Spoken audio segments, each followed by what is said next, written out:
Hi everybody, welcome back to the HardReset.Info channel.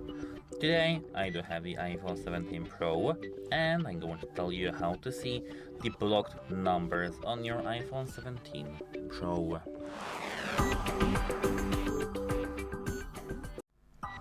So as you can see, this is our phone itself, and now we have to enter the settings.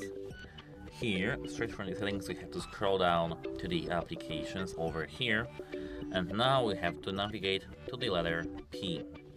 As phone, over here, as you can see, we have our letter P. We have to tap on phone, and now we have to scroll down till we see the blocked contacts.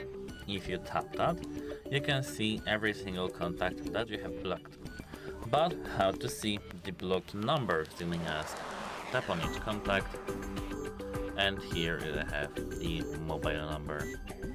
And that's it for this video actually. If you found this video helpful, please consider subscribing to our channel and leave a like on this video. It's very important to us to have your feedback. Goodbye!